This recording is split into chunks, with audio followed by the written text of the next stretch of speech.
to the MasterMINED Club, the ultimate Bitcoin mining community. Here you will connect with fellow miners weekly to share ideas, get inspired, and stay motivated. We'll keep you on track with accountability sessions and help you brainstorm winning strategies. Level up with our monthly deep dives into tech.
Welcome to the MasterMINED Club, your ultimate gateway into the world of Bitcoin mining.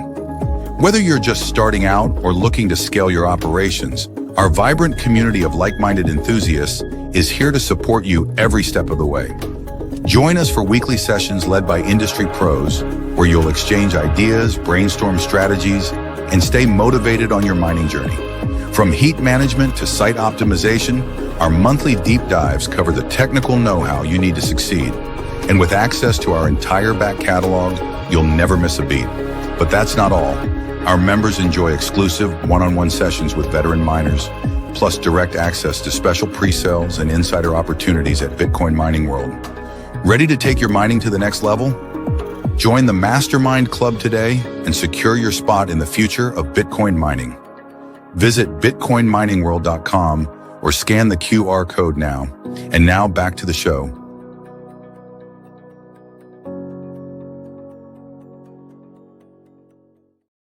Good morning and welcome everybody. My name is John Taylor and you are in the MasterMINED Club. We are going to deep dive into something I am very excited about. We're going to be talking about quantum computers and how quantum computers, I don't know if they're going to take over the world and destroy Bitcoin, but I think that they're going to make a huge difference in the world. And when we're at events, when we're talking with people, it comes up. There's the random grumpy uncle who walks by the booth and says, quantum computers are going to destroy Bitcoin and, blah, blah, blah. And, there's quantum computers are going to do this. They're going to take over the world. They're going to make robots that will kill us all. I think the future is much brighter than that, though. I think quantum computers are going to help us move forward faster. They're going to help solve a lot of problems that we have. And today we're going to have a very special guest, Bryant D. Nielson from the Web3 Certification Board, who's going to talk to us about what the future looks like and how quantum computing is going to actually help us in the future and some things that he has learned about this fascinating topic. But before we get there, we have some fantastic events coming up. Next Tuesday, it is the virtual conference. And let's put that little slide up there. There we go. There is a QR code. There is a website address. You're going to want to get your ticket for this. Here's what's going on. 8 a.m. till 7 p.m. at night. We're going to be talking about Bitcoin mining and things that are interesting to Bitcoin miners. This is going to be how hardware works, how immersion works, the business of being in the Bitcoin business, how you can use stranded gas. And Bryant D. Nielson, our guest today, is going to be talking about education. And that's what this is all about, what we're doing right now. I call it the zero factor. How can we add another zero to the value of Bitcoin through education? It's through events like these at the virtual conference where we try to make more, invite more people into the Bitcoin world. The Bitcoin world is pretty small. I did some numbers on it and I'll share that on Tuesday. If we get more people involved in it, there's going to be more nodes. There's going to be more small miners. There's going to be more sharing of ideas, and together we will all prosper. So we really want to help educate the community, educate the 95%, as Michael Saylor says, to get into the Bitcoin mining business. And the virtual conference is a great way to do it. Bring your friends, bring your money, bring your friends' money, bring it all. We're going to have a fantastic show on Tuesday, March 11th. It's going to be great. And if you are in FLA doing a little Florida hot action, the Mining Mafia meetup hosted by Bitcoin Mining World is going to be going on the 25th. And do I have that date right? Let's get a thumbs up from Trevor. There we go. All right. The 25th. It's going to be Wednesday night, and it's right across from the convention center that Mining Disrupt is at. We're going to have a rager, and it is March 26th, and my date is wrong. Thank you, Scott Offord. So we will just go ahead and take that down and put the slide right up with the correct date on it. There we go. Easily solved, easily solved. You can buy tickets here for the March 26th event with the Mining Mafia meetup. And that's going to be just a lot of fun. We got a great place in a beautiful hotel. We got drinks and tacos from what I saw today. And it's looking like a really, really fun event. So let's get into it. Today, we are going to talk with Bryant D. Nielson about Bitcoin mining and quantum computing. And Bryant Nielson is the CEO of the Web3 Certification Board. And he's also the author of the Ultimate Bitcoin Mining Handbook, which I normally have a copy right behind me, and the Digital Mint, and how mining shapes cryptocurrency economics. With over a decade of experience in the blockchain education, Bryant brings a wealth of knowledge and insight to the evolving world of digital assets. As the host of the Bitcoin Alchemy podcast, Bryant explores the intersection of technology, economics, and innovation in the Bitcoin mining space, helping listeners unlock the secrets to successful mining operations. That's what I meant. And understand the forces shaping the future of digital money, which is what we're going to be talking about today. Bryant has immersed in the Bitcoin and blockchain ecosystem since 2015, and he's the founder of the Blockchain Academy. That's where we lead groundbreaking educational initiatives to train thousands of professionals in blockchain and Web3 technologies. His expertise also includes serving as director of training for both a leading blockchain protocol and a European crypto exchange, giving him a unique insider perspective on the intersection of technology, business, and regulation.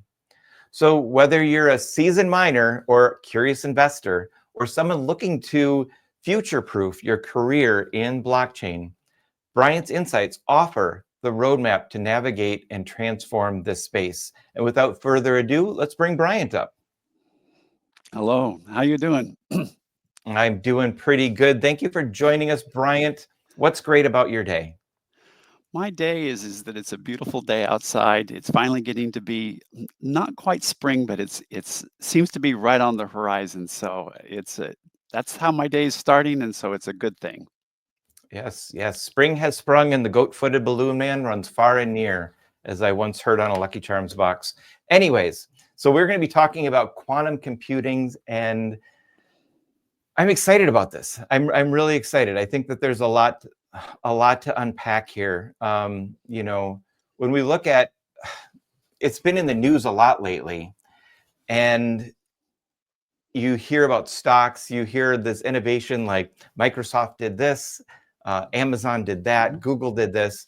Can you share with us what is happening with quantum computing? Just kind of set the stage for us.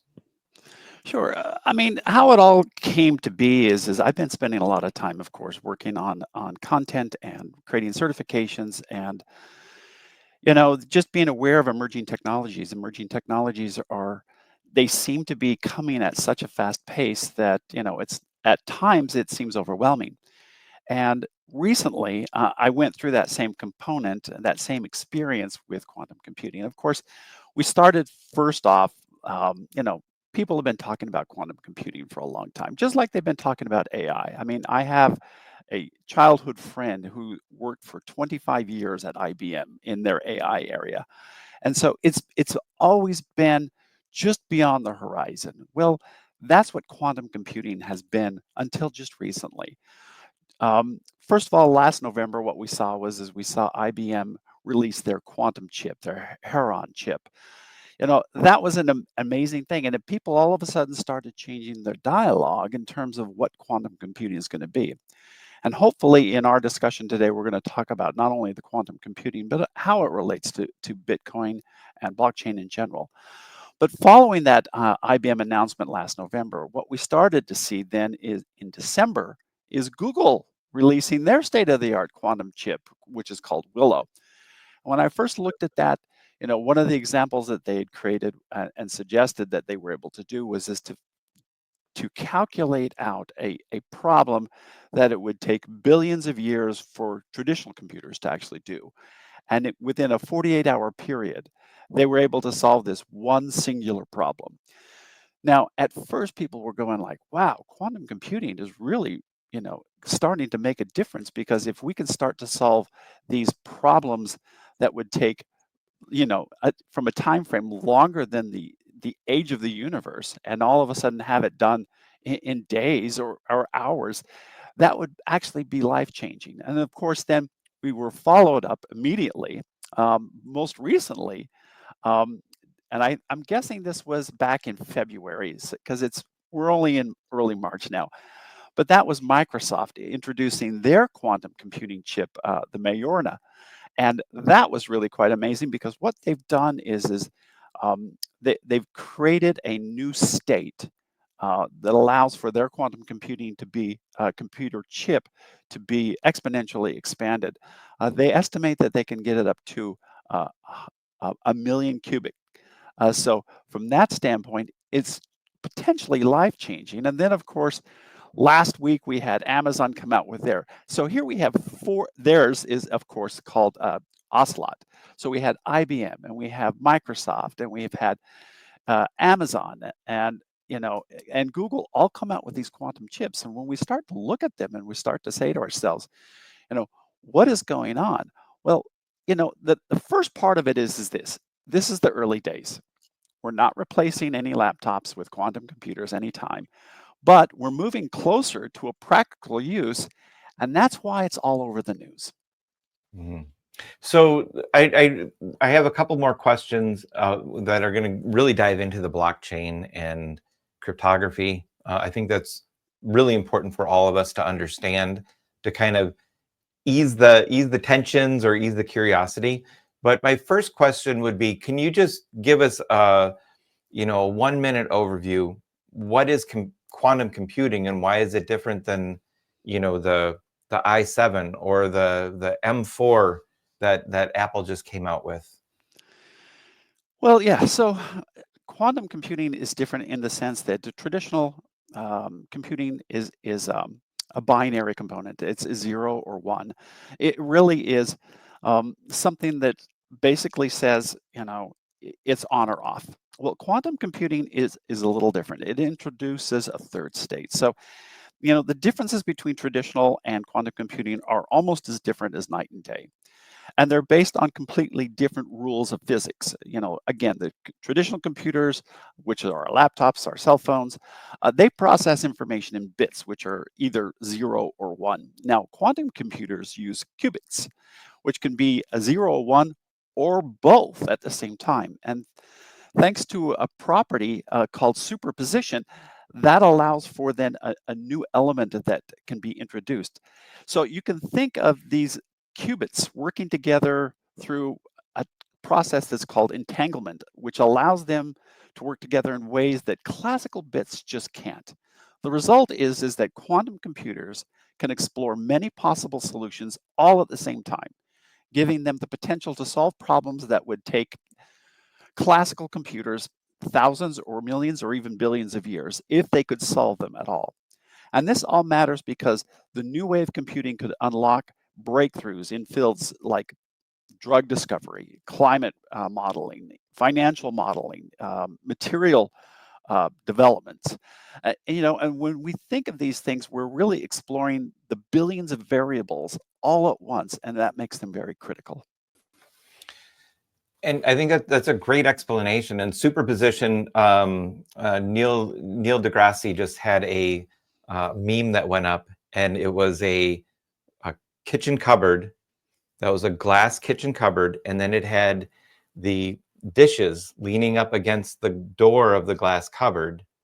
And he said, this is superposition. These dishes are broken and not broken all at the same time, because if you open the door to get the dishes break, and so as long as they sit there, they're not broken. And I think that was a really clever way of giving a layman's term of what is superposition, because it's a hard thing to understand. Yeah, absolutely. There's and the name is escaping me, the paradox, the cat paradox. When you have a cat in a box, and do you know if the cat is alive or dead? The Big Bang Theory oftentimes talked about that as a way of understanding what potentials could exist all simultaneously. Yeah, the cat, it's like Schrodinger's. There it is. Yes, that's what it is. So we don't have it bug us. So is quantum computing, a computer is definitely a computer. It is nothing like a human brain. It doesn't process any information like an organic machine would. Is quantum computing one step closer or 10 steps closer to an organic processing of solutions, or not at all? I'm going to say not at all, and I'll share with you my reasoning behind that. The reason why I say that it's not at all is that what computers lack is awareness. So if we have AGI through artificial intelligence, that is the moment that we get awareness. Computers by themselves, I don't think, can become aware. Even quantum computers, they have the capacity to process vast quantities of data more efficiently than, say, you or I could do. But when you start to think about quantum computing, it's just a new tool. Now, there are some that would argue that self-awareness issue is really going to be paramount um, to something being greater, a mimicking or replicating what the biological aspects of humans are.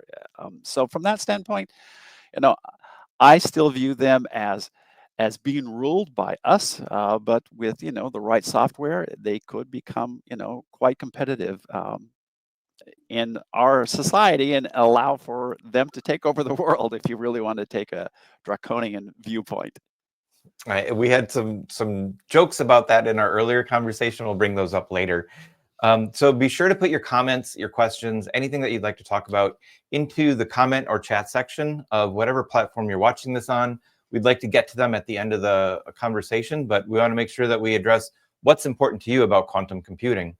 So one thing, what is quantum resistant cryptography? I could almost say that. Speech therapy is not working well. And why is it important? Well, sure. So quantum resistant cryptography is one of the most critical conversations that revolve around quantum computing. So now most encryption that protects your bank transactions, your personal data, and even blockchain systems is based on math problems that are extremely difficult for today's computers to resolve. But quantum computers could blow right through those defenses, breaking today's encryptions much faster than, say, traditional computers ever could. So quantum resistant cryptography is this new class of encryption methods being developed specifically to withstand attacks from quantum computers. It uses math problems that are difficult for both classical as well as quantum computers. Now, the goal, of course, with quantum resistant cryptography is to future-proof our digital world so that even when powerful quantum machines arrive, our data, our communication, and our financial systems kind of remain safe. Now, one of the things that I really want to also talk about, and that is the term that we use. We use the term quantum resistant cryptography. So what we know about cryptography is that it's difficult, and the more bits that you introduce to it, the more difficult and the greater amount of time it takes to actually try to resolve it. Quantum computing has the capacity to do things simultaneously so quickly that it becomes next to impossible for those cryptography elements to not be resolved. So all quantum resistant cryptography is doing is intended to slow down the quantum computer from actually resolving that or breaking that cryptography. Now, I want to kind of follow up on that. I think the big elephant in the room is, can quantum computing break Bitcoin and make the internet unsafe or make Bitcoin obsolete? Well, that's really two questions. So let's deal with the first one. So can quantum computing break the existing encryption for the internet to make it unsafe?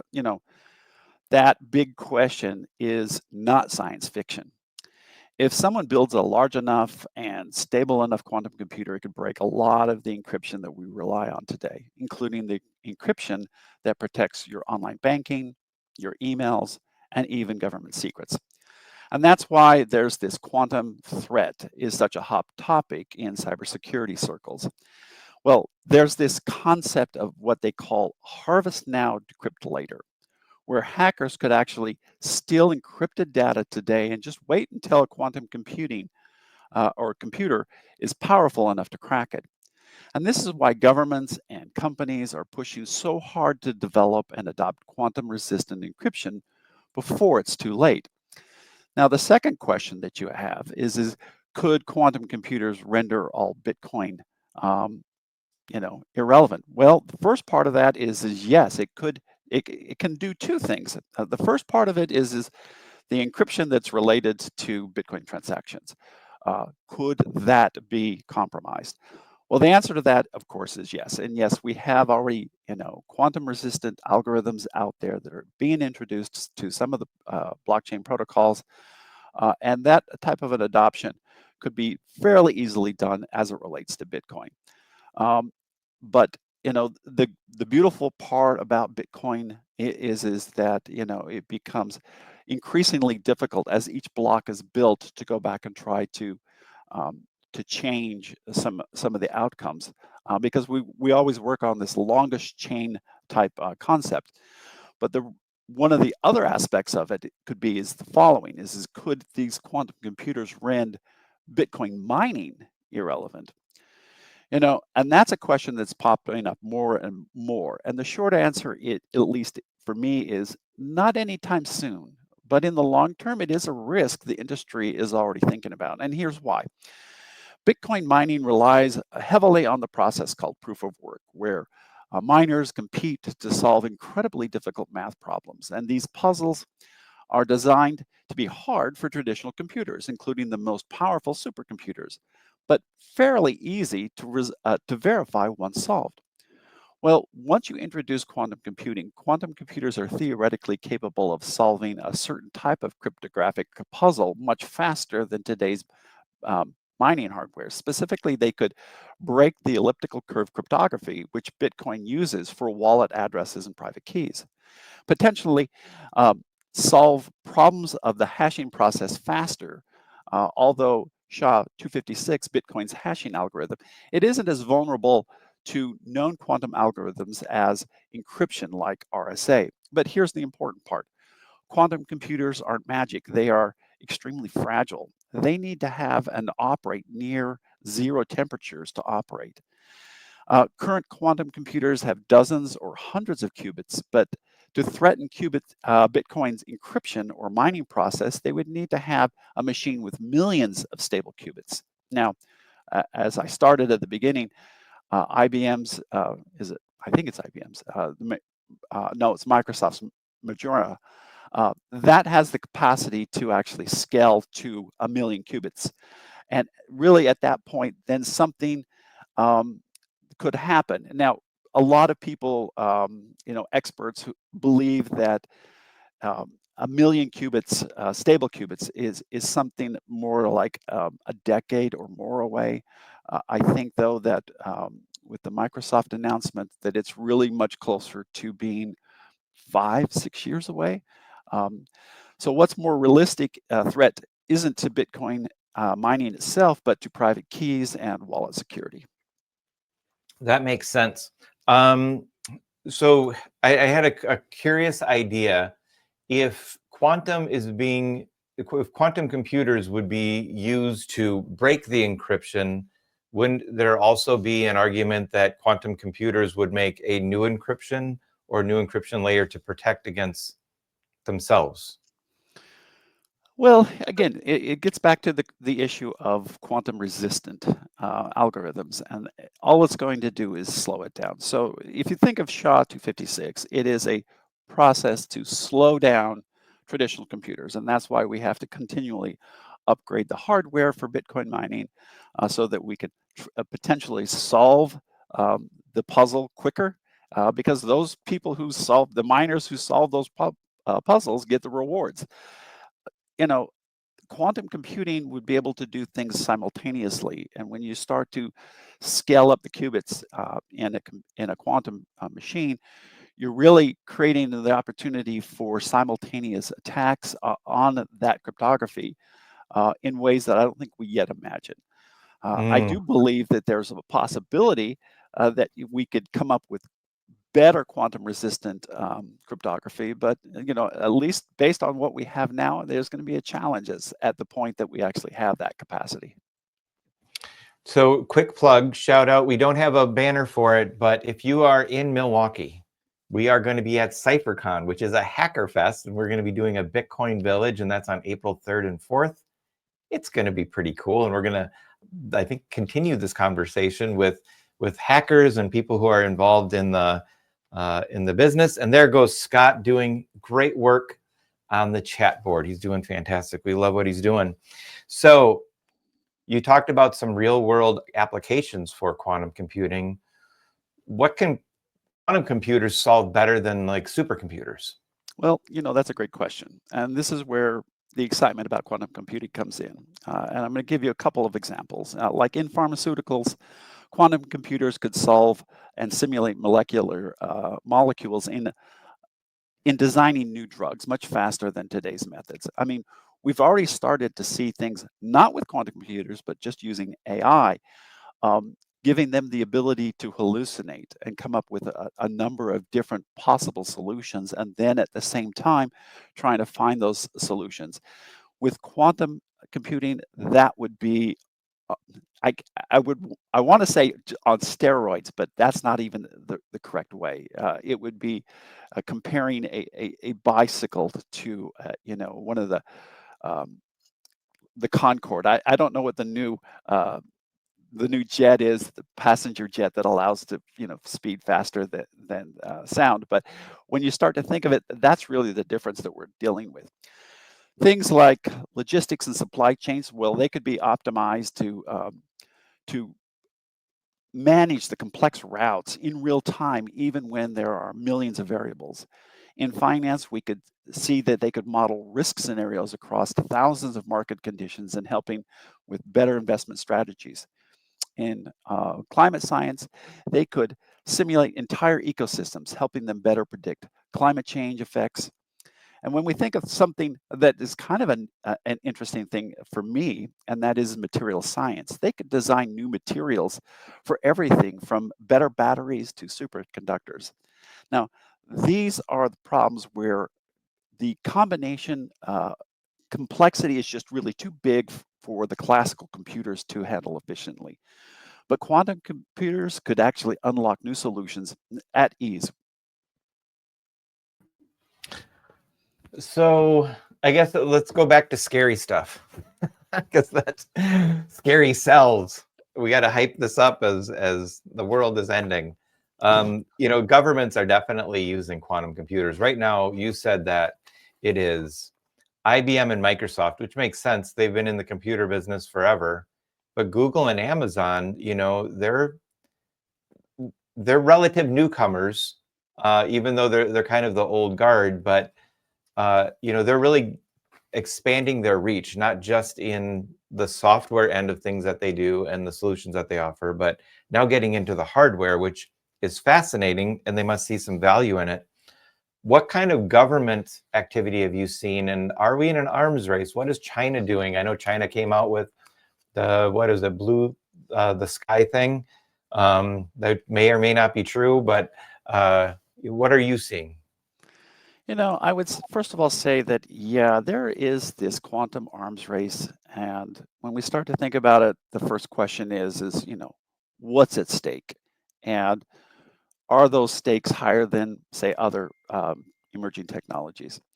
Quantum computing is considered a strategic technology because of its potential to break encryption models and create advanced weapons and essentially unlock scientific breakthroughs.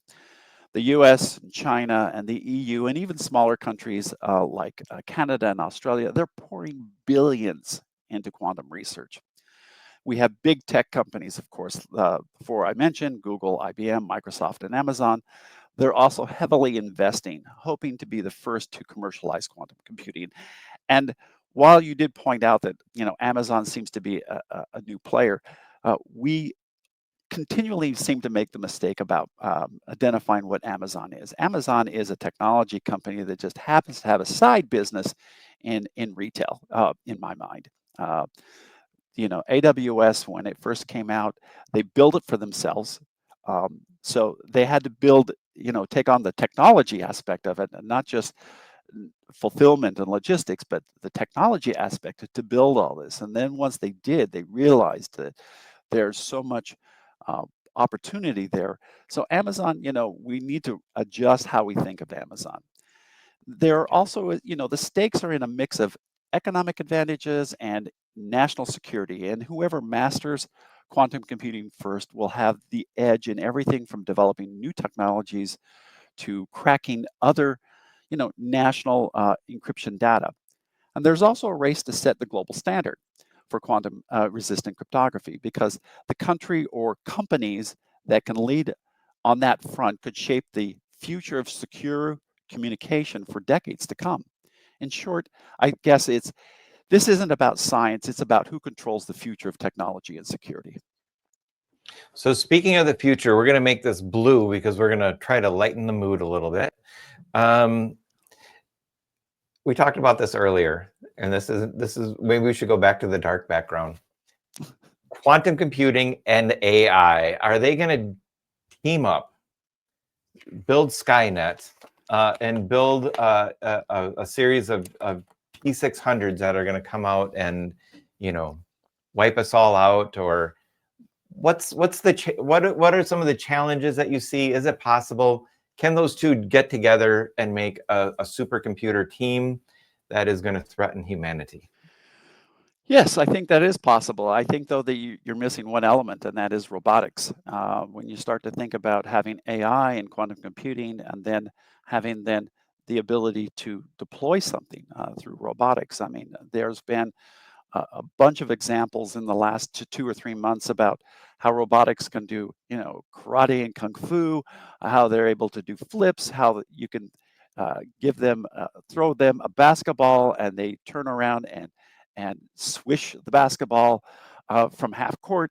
I mean, robotics is really going to be an important part of it. But, it is a fantastic angle to understand the combination of quantum computing and artificial intelligence. And, artificial intelligence we use interchangeably with machine learning. So when we first start talking about AI models, like the ones being used for, large language processing, image recognition, and predictive analytics, they rely on training systems that process enormous amounts of data. Now, quantum computing could actually supercharge all that AI training by handling complex mathematical calculations much faster, especially in areas, again, like pattern recognition, optimization problems where you're searching for the best possible outcome out of millions of possibilities, and then simulating complex systems like human brain processes, which could improve how we design the future of AI. That said, it's still theory more than reality. We need more stable and scalable quantum systems before they're ready to partner with AI at scale. One of the things, though, that we all are aware of as it relates to AI is the challenge that they have on the training data. And what we're starting to see is that they've fed all of the data relevant to that they can access. I mean, every scrap of paper that they can access, they've been feeding into these AI models for training.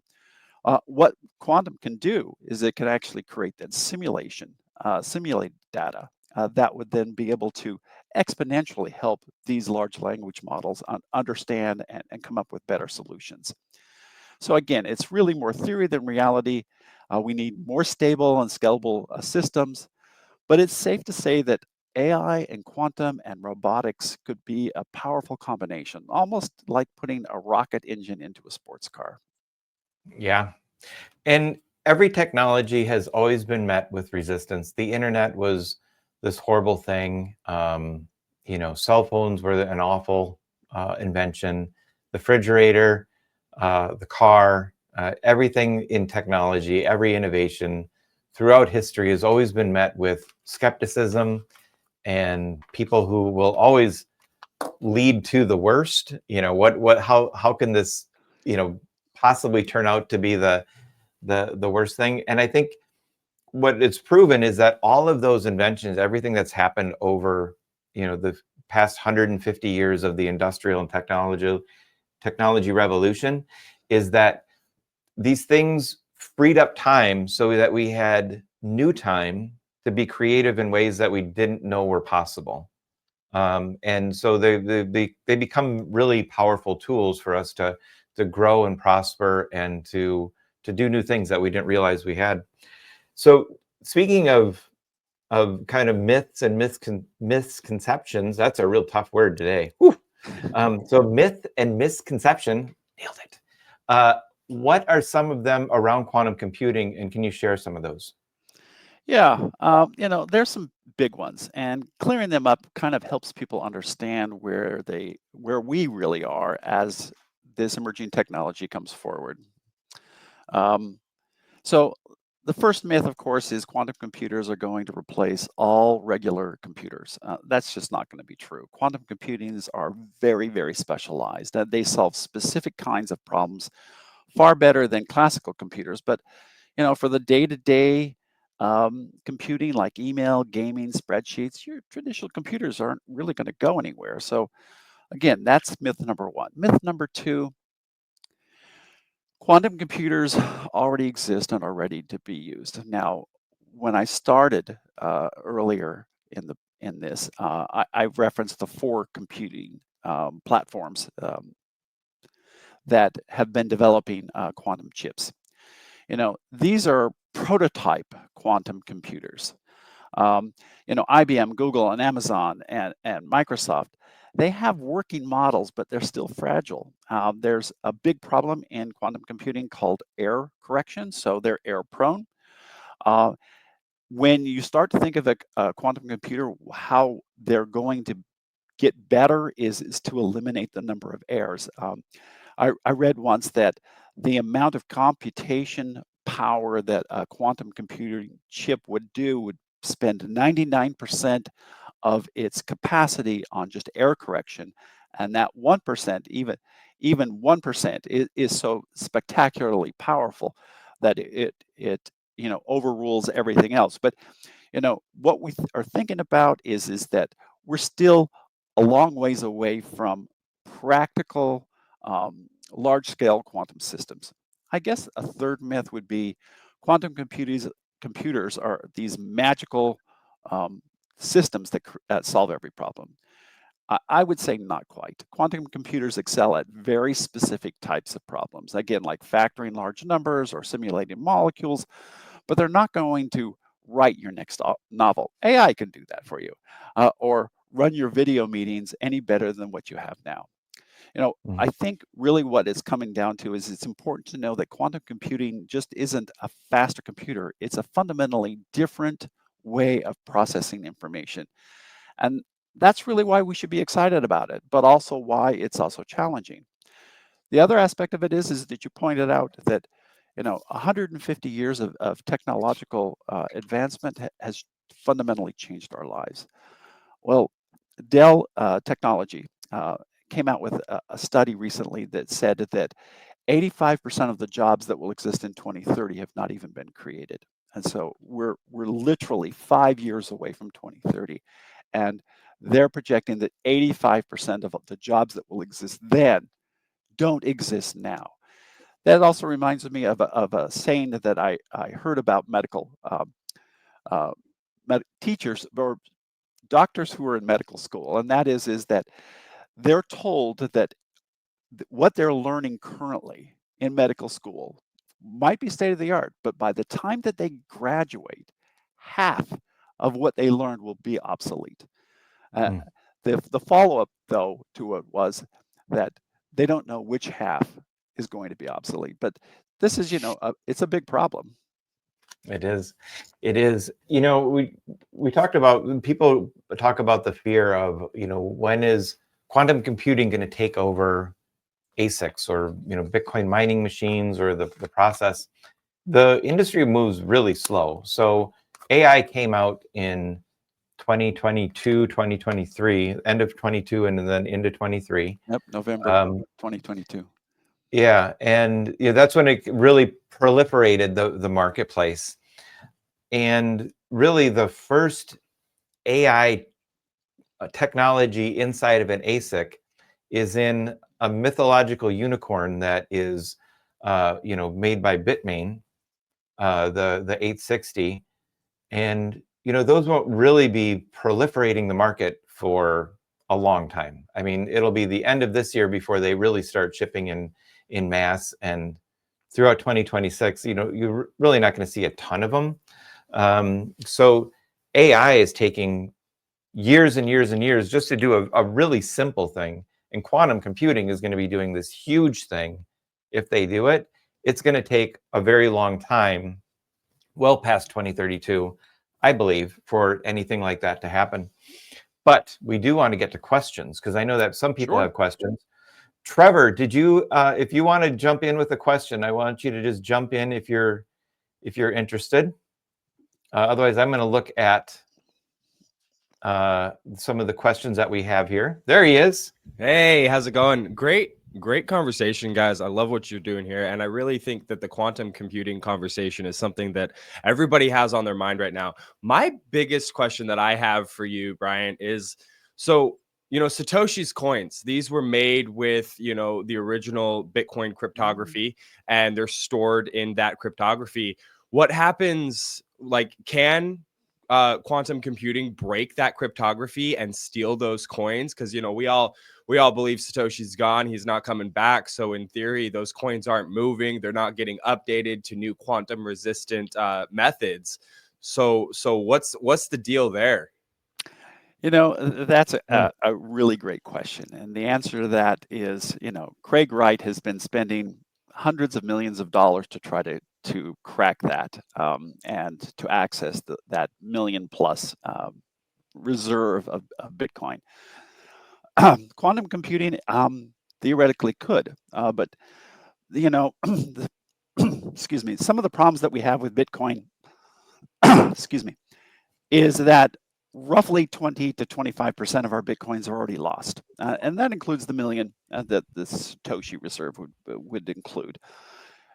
What will happen is that it would actually flood the market if that all of a sudden became aware, but also everyone would know that something occurred. That's one of the wallets that is watched very, very closely from a pure academic standpoint of just saying, could this theoretically happen, and what would the impact be? If you look at what Mt. Gox did when they started to release some of their Bitcoin, it tended to depress prices simply because now there was liquidity in the marketplace that just didn't exist prior. I think that from what I read, the Bitcoin whales are currently holding more than 50-60% of the available Bitcoin, and not even using them. They're just being held in reserve. Getting back to your question, yes, I think that quantum computing will be able to break that. But I think that there's enough things that could be done to protect that from ever being released. But then the question might be, is are we really dealing with a 21 million Bitcoin environment, or are we dealing with a 20 or a 16 million Bitcoin environment? Yeah. I always get frustrated when people talk about the entire market cap of Bitcoin. If you count, all the 19 plus million Bitcoins, yes, it has, this tremendous market cap. But again, by some estimates, it's somewhere between 4 and 5 million of these Bitcoins are lost and never recoverable. Another example is there's some CTO that forgot his seed words phrases and cannot capture it. And he the wallet that he uses allows him 10 times. Well, I think he's done 6 times to try to resolve that, to regain access to those Bitcoins. That might help these types of people where they're still alive, they're still living, and there's a direct correlation of ownership to them. But yeah, I think that quantum computing will eventually break that, and that million Bitcoin reserve will be accessed. Yeah, absolutely. So, sorry, John, I'm taking your spotlight a little bit. I love it. Do it. what's the white pill here? You know, Marty Bent talks a lot about white pills and black pills, and you know, just to give everybody like a ray of optimism and hope, you know, because everybody's feeling very, you know, scared. Even after this conversation, it's still a little like, oh man, like, should we be worried? What's the ray of hope? What's the white pill here? Well, I'm going to just take a look backward. When when smartphones first started coming out, what was state of the art at that time on computer chips was probably the 386 or the 486, going back 25, 30 years ago.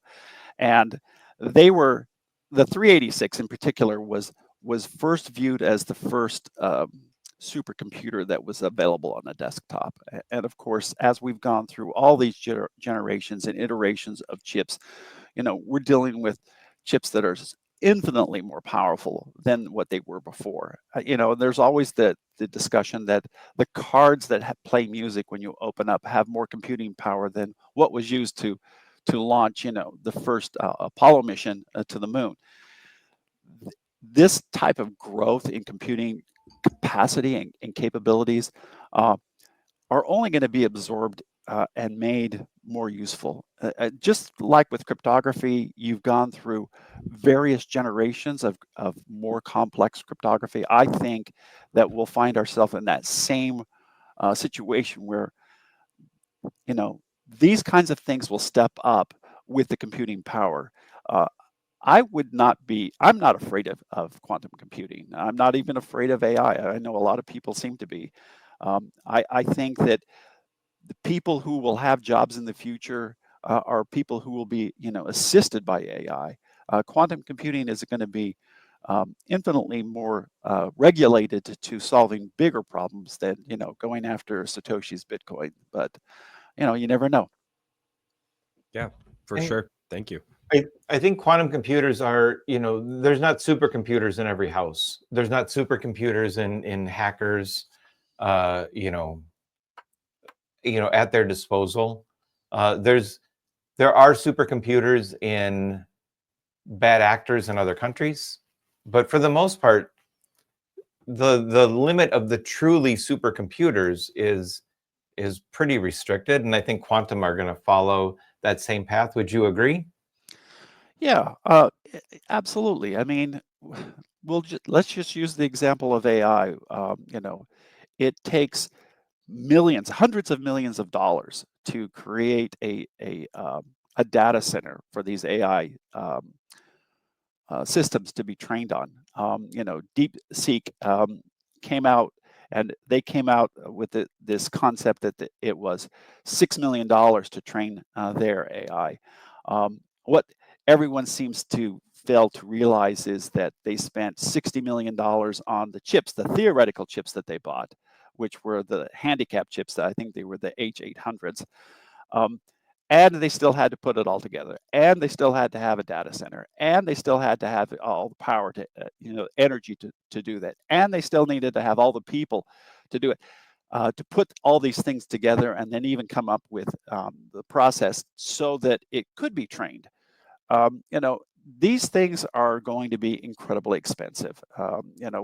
When Facebook talks about creating a $200 billion data center, simply because of the growth of their marketplace. These are not going to be something that you can go, just to the local computer store and buy and say, I'm going to bring it home and my desktop's going to rule the world. These are incredibly expensive systems. I mean, you think of all the national laboratories and the competition that they have on supercomputers, and then compare it to, Bitcoin's computing power. Bitcoin dwarfs all of them. All the computing power that's dedicated towards, Bitcoin mining dwarfs all the supercomputers. But it's going to be incredibly expensive, So even if one could solve the cryptography for Satoshi's, million Bitcoins, it may not even be enough to pay for what they're building. Yeah, so I know that we're getting up here on time, John. We got a couple questions from the peanut gallery.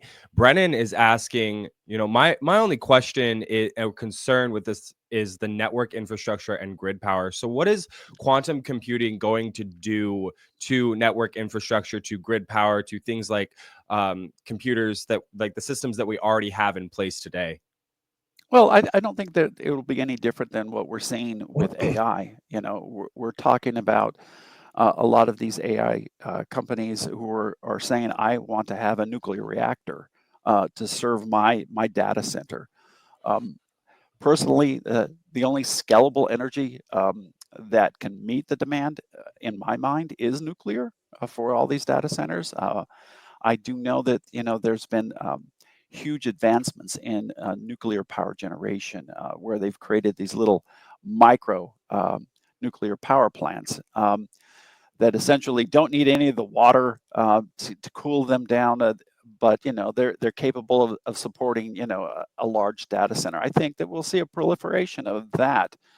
And again, is it going to impact our grid? I personally think that most massive data centers that will be built in the future will not be dependent on the grid. They will be self-sustaining energy producers.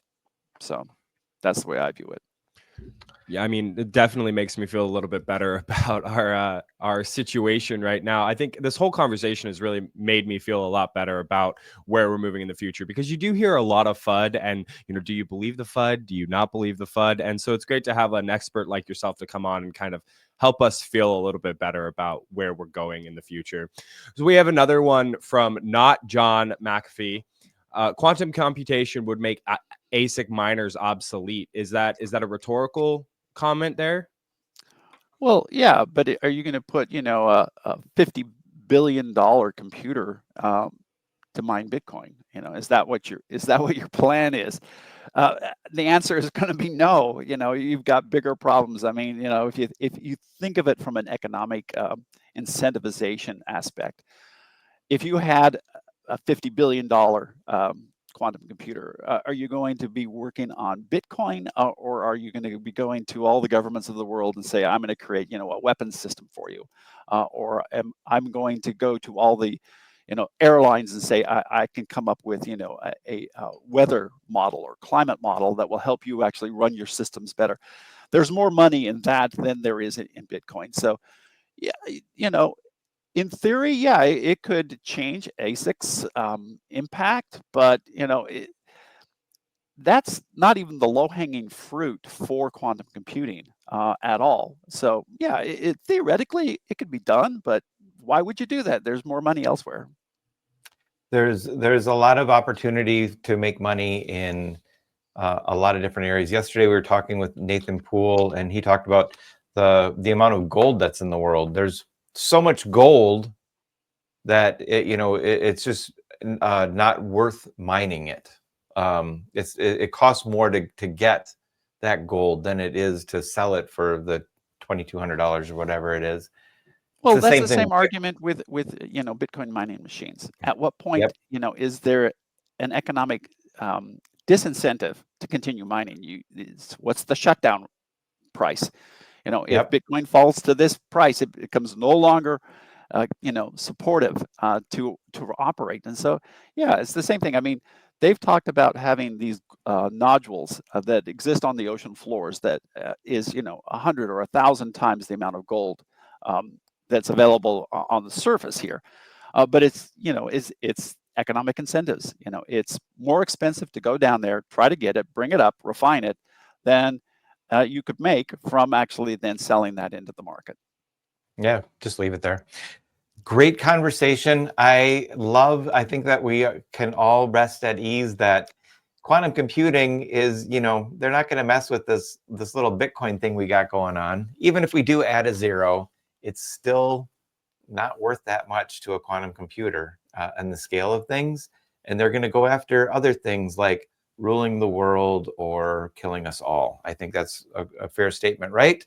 Okay, maybe a little dark on that, but they are going to go after some more important things than Bitcoin. So I think we're safe in our Bitcoin mining business. And there's never been a better time to be in the Bitcoin mining business than now. And you can join us at the virtual conference. That's our last little plug.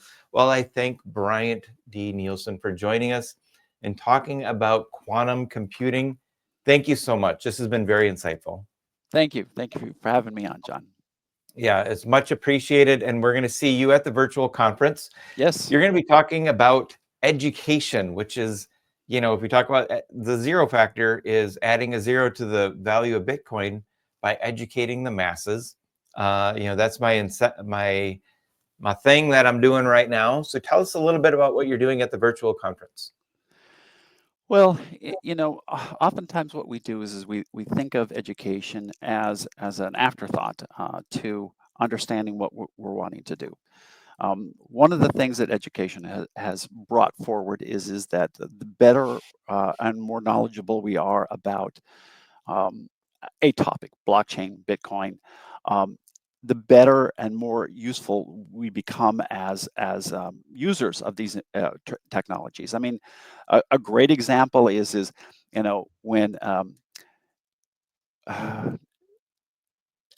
I know I'm forgetting what it was called. Flash. That was the technology Flash. When that was first used in Web 2, when you started to see, you know, this interaction and animations that were on websites, and they were using Flash, and of course, Steve Jobs came out and said, you know, it's a waste of energy and CPU cycles. There's a better one out there, HTML5, and so really. What it took, though, was the ability to educate people that you were moving to something better. And I think that what's going to happen is this: is that, and it follows a very standard education paradigm, and that is that once you start getting people to understand things better, they are now more able to come up with new ideas. So education isn't the end, it's actually the beginning, because once you understand something, you're standing on the shoulders of the prior giants, and you're now able to see a horizon or a vista that allows for you to come up with new ideas. I think, you know, the role of education is to help us to learn to critically think better and be able to use new and imaginative recombinations of technologies to achieve a greater universe, a greater future for us. And that's really the approach that I take. And, you know, yes, I'm going to be speaking about that. So please come join the virtual conference. And of course, listen to my little part of it. But, you know, you're going to find yourself as an attendee of the virtual conference, walking away with new and imaginative ways of changing what you do and the impact you make in this life. Yeah. And I think what you touched on is so important. We talked a little bit about that when we were in Florida the other day. The pioneers who invented Bitcoin mining, there were no tools, there were no methods, there were no blueprints, books, or YouTube videos on how to do it. They had to invent the tools to Bitcoin mine. They had to invent the processes, the ways to solve it. Now, when you're in that mode of inventing it in the beginning, sometimes it's hard to see a level or two up. It's cosmic theory. You know, you can only understand kind of your world around you, and you kind of get sucked into it. So when these new people get educated and come into that world and they see what these innovators, these pioneers did that helped build this great industry that we're a part of, they can say, oh, I can see a different perspective. And here's how we could take what you did and what you did and make this new thing that the two of you weren't able to see. And that's where that education comes in. And that's what we're all about in this virtual conference. And so I really appreciate you being a part of it. Thank you. Thank you very much for having me here. And I look forward to participating next week. Fantastic. So Bryant D. Nielson, thank you so much. Quantum computers, we're safe for now. And until next week, we'll see you on the Mastermind group. And we'll see you next Tuesday. At the virtual conference. Yes, very good. All right. Thank you.